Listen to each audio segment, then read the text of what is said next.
तीन बहुओं के रवैये से सासू माँ बहुत परेशान थी। दरअसल बात ये थी कि तीनों बहुओं में किसी बात को लेकर अनबन हो गई थी। तब से ही तीनों एक दूसरे से मुंह फुलाए रहती थी। ना कोई सीधे मुंह किसी से बात करती, ना किसी का कहना मानती।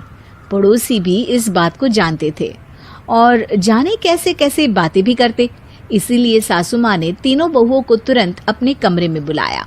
मैं कई दिनों से देख रही हूँ, तुम तीनों अलग अलग सारे काम कर रही हो। ये सब नहीं चलेगा, तीनों को मिलकर ही काम करना पड़ेगा। सास की बात सुनकर एकदम से बड़ी बहू बोल उठती है।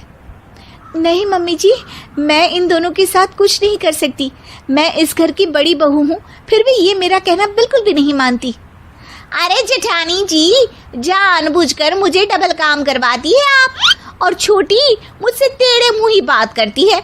इन दोनों के बीच हमेशा सैंडविच बन जाती है मेरी, और मैं हमेशा आलू की तरह बीच में मसली जाती हूँ। मम्मी जी, इन दोनों को लगता है कि मैं छोटी हूँ तो इनके पैरों तले दब जाऊंगी, लेकिन नहीं, मेरा भी उतना ही अधिकार है जितना इन दोनों का है। बढ़िया ही दोनों मेरी चुगली करने के लिए, मुझे क्या कम समझ रखा है। तीनों बहू एक दूसरे से बहस करने लगती है और सास दोबारा ये देखकर टेंशन में आ जाती है और सबसे कहती है, चुप हो जाओ, अब से तुम तीनों सारे काम एक साथ करोगी। आंख बंद करके एक दूसरे की बात सुनोगी। तुम तीनों इस बात को गांठ बांध लो, वरना अगली छुट्टियों में तुम्हारा अपना मायके जाना कैंसिल। सास की बातें सुनकर डर के मारे तीनों हामी भर देती हैं। जी मम्मी जी, मैं समझ गई। हाँ मम्मी जी, जैसा आप कहें। आप जो कहेंगी मैं वही करूंगी। तीनों बहू सास की बात को गांठ बांध लेती है और वादा करती है कि अब से सारे काम वो तीनों एक साथ मिलकर ही करेंगी। ये सब देखकर सास खुश हो जाती है और वहां से चली जाती है। नीचे जाकर वो देखती है कि घर में शर्मा जी आए हुए होते हैं। सास जोर से आवाज लगाकर कहती है, अरे बहू, जरा चाय बनाकर तो लाना, शर्मा जी आए हैं। सास की बात सुनकर तीनों बहू तुरंत किचन की ओर भागती है और चाय बनाना शुरू कर देती है। मुझे तो एकदम मसाले वाली कड़क चाय पसंद है, तो हम शर्मा जी के लिए मसाले वाली चाय ही बनाएंगे। अरे नहीं दीदी, गर्मी के मौसम में मसाला चाय कौन पीता है? मैं तो शर्मा जी के लिए इलायची वाली चाय ही बनाऊंगी। ये कैसी बात कर रही हैं आप दोनों? मेरी मम्मी ने सिखाया है कि मेहमान को ज्यादा दूध और शक्कर वाली चाय देनी चाहिए, वरना वो घर वालों को कंजूस समझते हैं। तो मैं तो शर्मा जी को ऐसी ही चाय दूंगी। तीनों बहुएं अपने अपने तरीके से चाय में शक्कर, मसाला, पत्ती सब डाल देती है। उबलने के बाद तीनों मिलकर चाय बाहर लेकर जाती है और शर्मा जी और सासू माँ को देती हैं। चाय पीने के बाद शर्मा जी सासू माँ को देखकर शर्मा जाते हैं और शर्मिंदा महसूस करते हैं कि आखिर उन्होंने चाय पीने के लिए हामी क्यों भरी। सासू माँ भी चाय पीना शुरू करती है और कहती हैं, अरे बहू, ये कैसी चाय बनाई है? चाय है या मीठे दूध की बासुंदी? हाँ, चाय अच्छी नहीं लगी क्या? कोई बात नहीं, हम पराठा बनाकर लाते हैं। चलो चलो अंदर। हाँ हाँ चलो। हाँ आती हूँ मैं भी।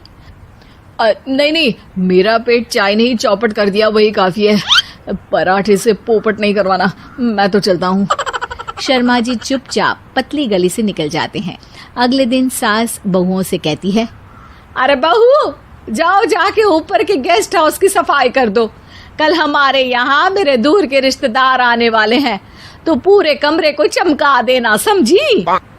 तीनों बहू सास की बात को मानकर ऊपर सफाई करने चली जाती हैं और तीनों कमरे की सफाई चालू कर देती है। बड़ी बहू मकड़ी के जाले साफ करती है, तो बीच वाली झाड़ू लगाना और छोटी वाली सर्फ डालकर जमीन धोना शुरू कर देती है। अरे दीदी, जेठानी जी, अभी मैंने पूरी फर्श धोई और आप फिर से धूल नीचे गिरा रही हैं।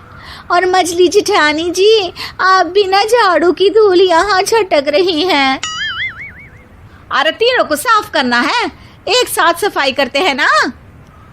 अरे वही तो, हम साथ साथ हैं, घर साफ साफ है।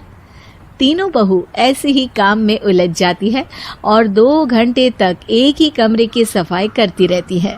बहुत देर से अपनी बहुओं को ना देखने के कारण सास ऊपर कमरे में उन्हें देखने जाती है, लेकिन कमरे में घुसते ही वो गीली फर्श पर फिसलने के कारण नीचे गिर जाती है। ओरी मोरी मैया, हड्डी मरोड़ के रख दी। आए मेरी तो कमर ही टूट गई रे। तीनों बहुएं सास को उठाती हैं और बिस्तर पर सुला देती है। अरे मेरे हाथ पैर दर्द कर रहे हैं, दबा दो, आराम मिलेगा। हाँ जी माँ जी। अरे जी माँ जी माँ जी। और तीनों बहुएं एक साथ सास के हाथ को दबाना शुरू कर देती हैं। माँ की तो चीख ही निकल जाती है और नतीजा ये होता है कि सास के बचे हुए शरीर में भी दर्द उठ जाता है। हाय राम, ये क्या कर दिया तुम तीनों ने।